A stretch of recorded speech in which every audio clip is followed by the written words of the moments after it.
E aí pessoal, sejam bem-vindos ao nosso canal. Hoje, vamos embarcar numa jornada épica de volta ao Brasil colonial, para explorar um dos capítulos mais fascinantes e inspiradores da nossa história. A saga do Quilombo dos Palmares. Você já ouviu falar, com certeza.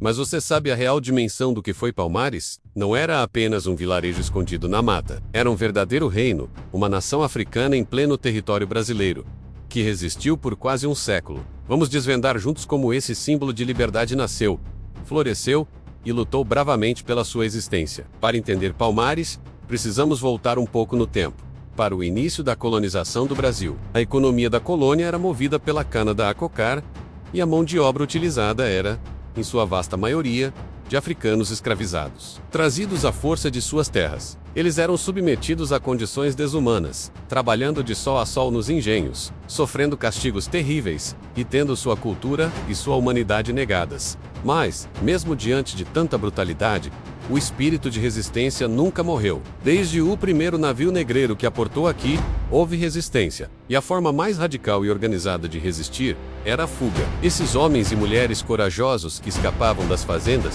se embrenhavam nas matas, procurando um lugar seguro para recomeçar. E foi assim que surgiram os quilombos. Comunidades formadas por escravizados fugitivos. Eram centenas, talvez milhares de quilombos espalhados por todo o Brasil.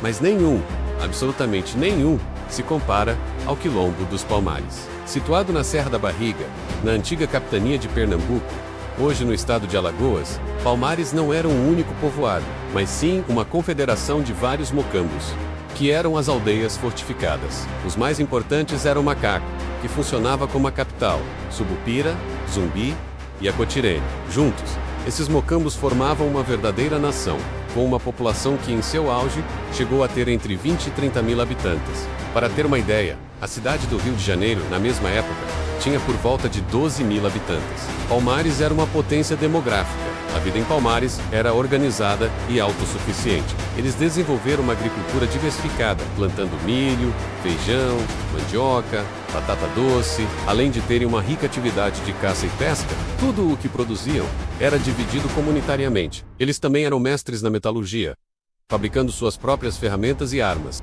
A organização social era complexa, com uma hierarquia liderada por um chefe supremo, o rei, e líderes locais em cada mocambo. Era uma sociedade com leis próprias, estrutura militar e práticas religiosas que mesclavam tradições africanas com elementos do catolicismo, numa forma de sincretismo. O primeiro grande líder de Palmares de que temos registro foi Ganga Zumba. Ele era um estrategista habilidoso, que liderou Palmares durante um período de grande expansão. Sob seu comando, o quilombo não apenas se defendia, mas também realizava ataques a engenhos, para libertar mais escravizados e conseguir suprimentos. Ganga Zumba era tão respeitado que o governo português chegou a vê-lo como um rei de fato, e tentou negociar com ele. Em 1678, o governador de Pernambuco ofereceu um acordo de paz, liberdade para os nascidos em Palmares e a oferta de terras em outra região em troca da submissão à coroa e da devolução dos escravizados que continuassem a fugir para lá.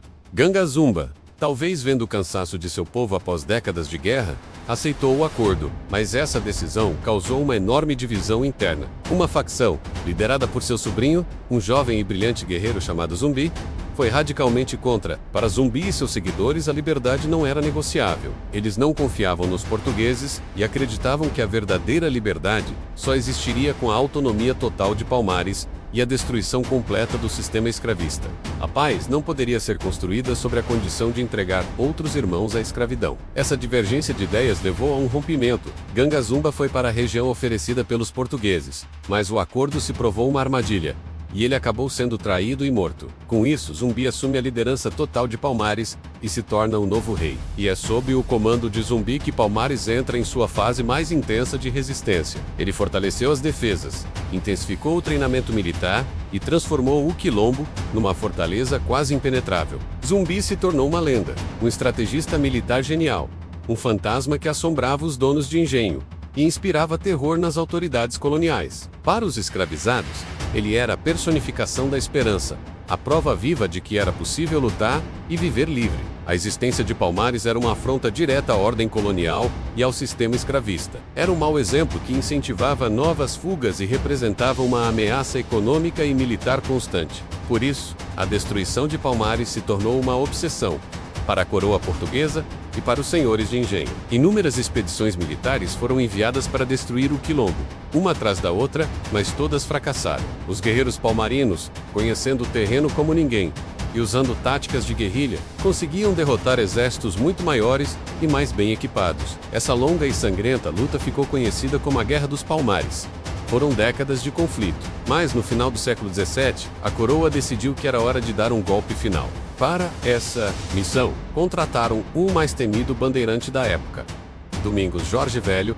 Ele era um caçador de indígenas e destruidor de quilombos experiente e brutal. Em 1694, Jorge Velho liderou um exército gigantesco, com mais de 6.000 homens, e equipado com canhões. Algo que as expedições anteriores não tinham. O cerco a Macaco, a capital de Palmares, foi brutal e durou semanas. Os guerreiros de Zumbi lutaram com uma coragem sobre-humana, resistindo bravamente, mas a superioridade numérica e bélica do inimigo era esmagadora. Os canhões abriram brechas nas muralhas de Macaco e a batalha final foi um verdadeiro massacre. Zumbi, mesmo ferido, conseguiu escapar, mas a capital do Reino Livre havia caído. Mesmo com a queda de Macaco, Zumbi não se rendeu. Ele continuou a luta, liderando um grupo de sobreviventes em táticas de guerrilha pela região por quase 2 anos. Ele se tornou um fugitivo, caçado implacavelmente. A sua captura só foi possível através da traição. Um de seus antigos companheiros, capturado e torturado, acabou revelando o esconderijo de Zumbi.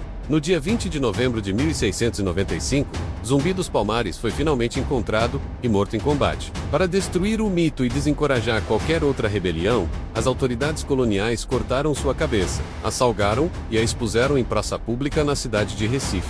A mensagem era clara: esse é o destino de quem ousa desafiar o poder. Com a morte de Zumbi e a destruição da capital, e o Quilombo dos Palmares, como grande confederação, chegou ao fim. Mas a sua história, a sua chama, nunca se apagou. Palmares se tornou o maior símbolo da resistência negra contra a escravidão nas Américas. A luta de Zumbi, Gangazumba e de todos os homens e mulheres anônimos que viveram e morreram por liberdade em Palmares ecoa até hoje. O dia 20 de novembro, data da morte de Zumbi, é hoje o Dia da Consciência Negra no Brasil.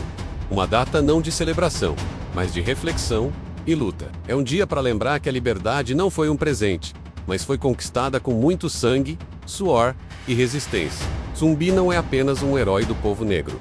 Ele é um herói nacional, um herói de todos os brasileiros que acreditam na justiça e na liberdade. A história de Palmares nos ensina sobre coragem, organização e a busca incansável por dignidade. Ela nos lembra que mesmo nas condições mais adversas, é possível criar novas formas de sociedade, mais justas e comunitárias. E mais importante, nos mostra que a luta contra a opressão nunca é em vão. Espero que vocês tenham gostado de mergulhar nessa história poderosa. Palmares é um capítulo fundamental, que por muito tempo foi deixado de lado nos livros de história tradicionais, mas que hoje, felizmente, está sendo cada vez mais reconhecido. Se você gostou do vídeo, não se esqueça de deixar o seu like, se inscrever no canal e ativar o sininho para não perder os próximos. E comente aqui embaixo o que mais te impressionou na história de Palmares. A gente se vê no próximo vídeo. Um grande abraço e até mais!